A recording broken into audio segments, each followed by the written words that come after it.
We're at 1986 already. Yes, welcome back to Year by Year. And yes, we're looking at 1986. It's a bigger year than I think most people realise. But before we do that, we've always got to reach back to the year before, because there's always movies you miss out. You can't do this show without missing out on some great films, just because there were so many great films released in the 80s.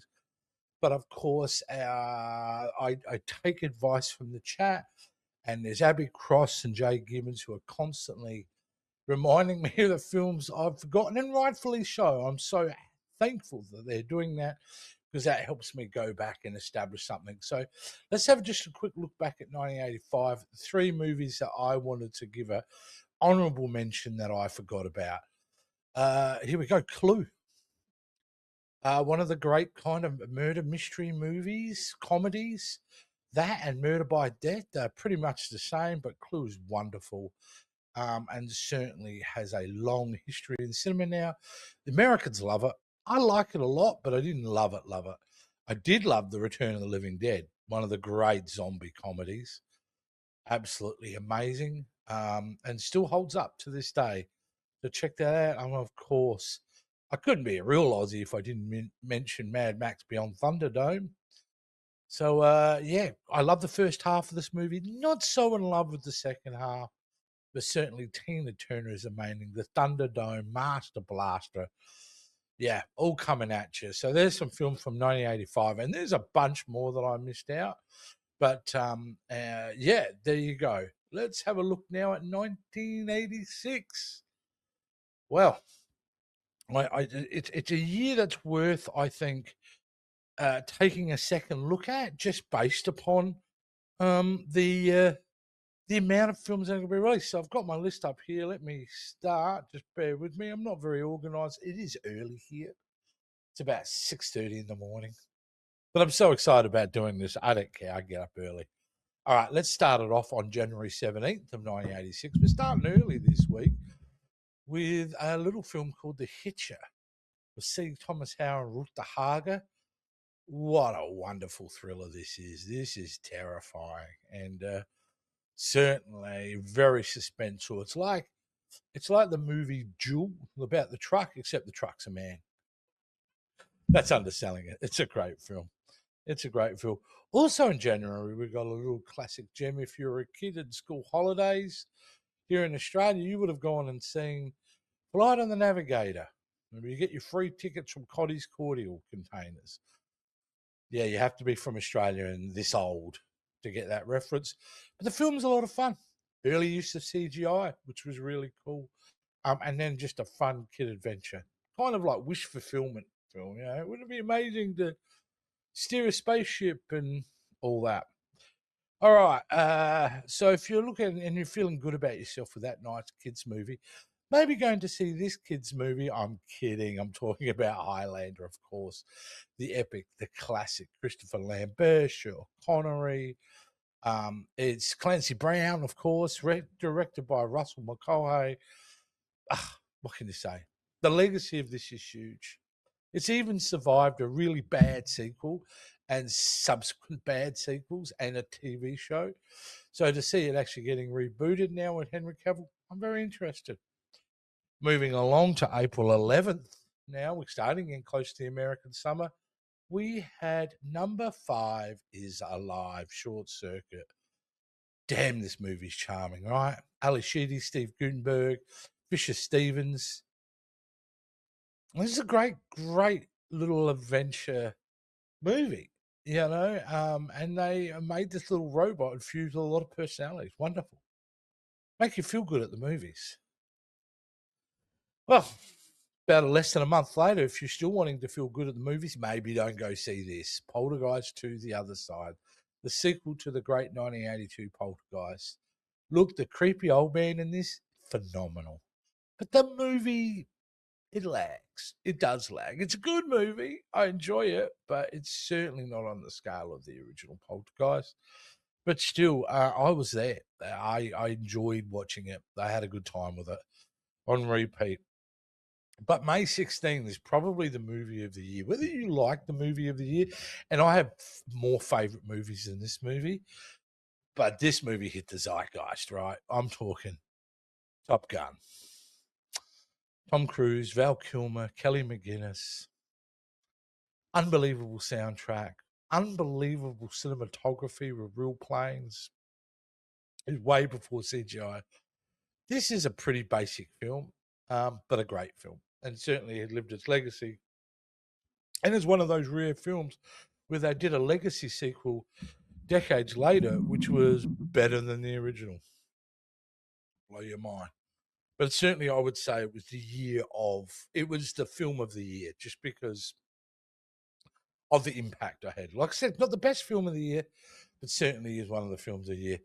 One of the contenders for the best film of the year comes, less than a month later. If you go to June 11th and you're going to see Ferris Bueller's Day Off, what can you say about this John Hughes classic?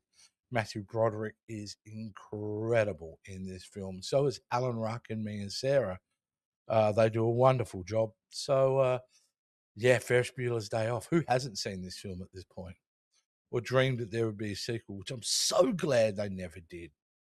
We don't need no sequel for this film. It is perfect the way it is. Another film that's kind of perfect the way it is come about a week later if you went and saw Labyrinth.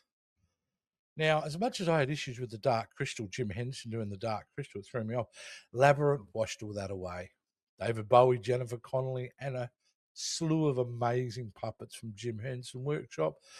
This is a great film. This is a childhood film that not only meant a lot to me when I saw it as a kid, but I've shown my kids. And I'm sure most of the world has done the same, because it's a film that kind of doesn't age. Doesn't age. All right, a couple of weeks later, on July 2nd, you may have been interested to go and see this little film, which at the time was a flop at the box office. People didn't understand it. I understood it. I loved it. I saw this at the cinema and then watched on repeat on video. Big Trouble in Little China, one of John Carpenter's best. Not the best, but it's definitely one of his best. Absolutely wonderful.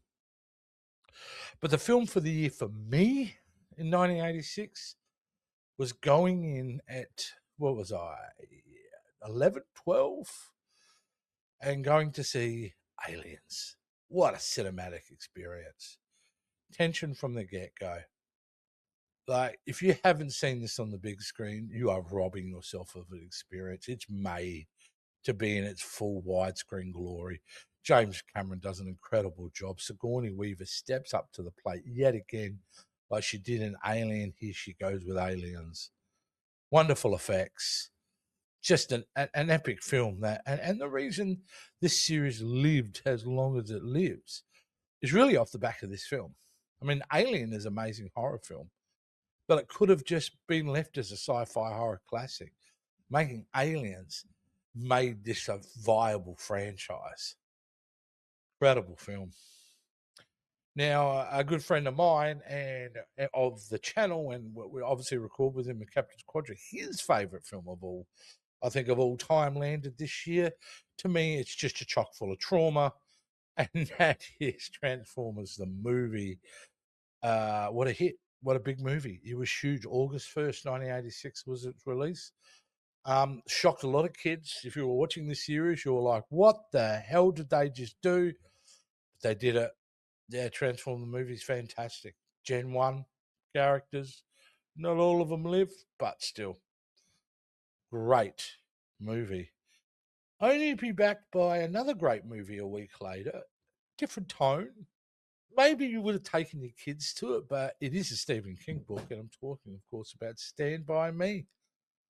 What can you say about this film? Incredible young cast with young River Phoenix, Will Wheaton, Corey Feldman, Jerry O'Connell, Kiefer Sutherland, Rob Reiner. God bless your heart, mate. Rest in peace. Did an incredible job with this film. Stand By Me is a classic. Been a classic since it came out. Incredible. A week after that, you would have seen another horror classic, as far as I'm concerned. And again, a cinema experience as a young boy that, geez, you let it stick with you because it's so full of dread and and horror and just great performances by Jeff Goldblum. So, and I'm talking The Fly. Don't forget Gina Davis is in this, but was it Brundlefly? Some of the body horror effects in this incredible. So when you're going to check out really great science fiction practical effects, you've got to check out The Fly. It's incredible. It's a great film. It's I think everyone that's seen it can't argue. I've never met someone who said it thought it was crap. Because you're crap if you don't like it. Only kidding. It's a great film. All right, let's move it on now. After The Fly, what else you going to go and see? Something that's of quality, right? Maybe. Maximum Overdrive. What do you do when you get Emilio Estevez, good actor, in a high concept film, and you give the director Stephen King, yes, the author Stephen King, a mountain of cocaine and a multi-million dollar budget? You get Maximum Overdrive. It's not as bad as everyone says. It's kind of fun in its own way and kind of small and simple. I mean, you could have made this thing huge and grandiose, but they kept it small and simple. It's wonderful. Also, shout out to Yardley Smith, the voice of Lisa Simpson's, has a big role in this as well. Now, if you're an Australian, you are about to ride the wave of a whole new sense of popularity in America. And it's really down to this little film here, which kind of surprised everybody, made a lot of money in America, made a lot of money in Australia, and certainly brand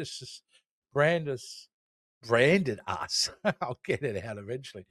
Branded us this type of caricature of Australia. And I'm talking Crocodile Dundee.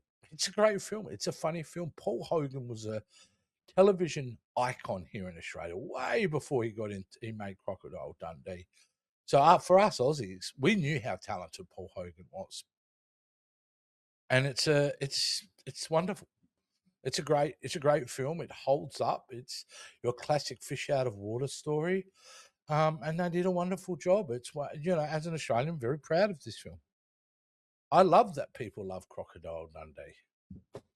They should. It's an amazing film. There's another amazing film that comes out like less than 2 weeks later, and that is a little film called Peggy Sue Got Married with Kathleen Turner. Great time travel movie. Nicolas Cage is outrageous in this. This is a wonderful film. It's a film that you should be, enjoying quite a lot. It's a Francis Ford Coppola movie, by the way. It's a great film. Peggy Sue Got Married. Check it out. It's a fun little romantic, comedy, time travel comedy. It's good. Check it out. This is good too. And man, I should not have watched this on video at my age. Dennis Hopper still chills me to the bone in this film. Blue Velvet, man. This is where I absolutely fell in love with David Lynch. I mean, I like Dune and I love Razorhead and Elephant Man, but Blue Velvet, this is just cinema, this film. Disturbing, haunting, all that great stuff. Do you know we had a Star Trek film this year? Wasn't till November, though, which is surprising because normally they would be considered a summer film. But we did get Star Trek for The Voyage Home. Now, I think the studio was very concerned about it. They wanted to do a limited budget movie. They did a time travel movie where we get the original cast in 1986 San Francisco. And it turns out to be a wonderful film. It's hilarious. It's sweet. There's no real villain in this movie. It's about whale. It's about a space alien whales coming to check on their mates. That's all that really happens in this film. But it's a great film. It's a great Star Trek film. And it proved to Paramount yet again, if you get the right balance with this film, you print money with Star Trek. And what was really great about Star Trek 4, it actually crossed all the demographics. Didn't matter if you're into Star Trek or not. Didn't matter if you're old or young. Everybody got something out of this film. Now let's move on to another little film that came out a week later and is emotional but sweet and really left an indelible mark on me as a kid, and that is An American Tale. Very funny, like a little Jewish story, a little Russian Jewish immigrant, really. And it's a wonderful story about, that time in America where immigration was, big and it wasn't so controversial. And we welcomed people into America. Beautiful little movie. All right. The next one is, well, if you're a theatre kid, you know of this. All right. And the film, I think, holds up. And that is Little Shop of Horror, Rick Moranis, Steve Martin. The list goes on. It's, what can you say? It's a wonderful, macabre, comedic musical. Little Shop of Horror. I mean, I could go and explain the plot, but why do that? Because that's where the fun is. And Rick Moranis, God, you're incredible in this. You're incredible. All right. Now we're hitting into the month of December. December 5th came out the Oscar movie came out. And I saw it, and it was powerful, and it was an important film to see at the cinema. And I'm talking about Platoon, Charlie Sheen, of course, Tom Berenger, William Dafoe. I think it's young Johnny Depp in this film. It's, what can you say, Oliver Stone's opus. Still probably stands out of all these years, one of his best films, without question, which I'll probably give you any given Sunday, which we'll talk about 99, his second best film. But yeah, Platoon, what could you say? Swept the Oscars, deservedly so. Incredible performances, a real reality and grit to it, and a banging soundtrack as well. This one had a banger of a soundtrack. All right, now we need to, if you're pretty depressed on December 5th, well, December 12th, things are going to lighten up with this sweet little comedy called Back to School with Roger Dangerfield. Listen, this isn't going to win any awards. This was never going to be applauded as a critical success, but what it is, it's a great vehicle for Roger Dangerfield and a great idea. You throw Burt Young in there, and I think Courtney Cox is in this, plus the kid that turns evil from Christine, I think. It's a wonderful film. Really lived and breathed on video for me, but I'm glad. Because it was it's a great, fun film. I have a lot of lovely memories for it. This next movie I grew to love, which came out on December 12th, on the same day as Back to School, in fact, and you would have gone and seen Eddie Murphy in The Golden Child, the movie he did instead of Star Trek 4. It's funny, it's cute, it's not one of his strongest films. But I saw it. My friends loved it more than I did. And that's why I put it here, because it had made an impact. Because finally, my friends were going to see the movies. And they all loved it. I thought it was okay. But it deserves a spot. With all the films, you go, why'd you put that there? And there's all these great films you haven't mentioned. Well, again, this shows about me talking about the impact movies made on me. This one had an impact. The next one had an impact. I was really anticipating this because I love the first Karate Kid. And that is Karate Kid Part 2, where they go to Japan. Marketed like you would read about. There was marketing stuff everywhere for this. However, it didn't reach the box office heights of the first Karate Kid movie. Some people don't like it. I do like it. I like it because it's very different. I think it's a wonderful sequel, The Karate Kid Part 2. And it's strengthened when they come back in Karate Kid Part 3 back to LA. But it's a great little side quest of a movie. Karate Kid Part 2. Very great. And then finally, on December 31st, we get another Martin Scorsese movie. And man, I love this movie.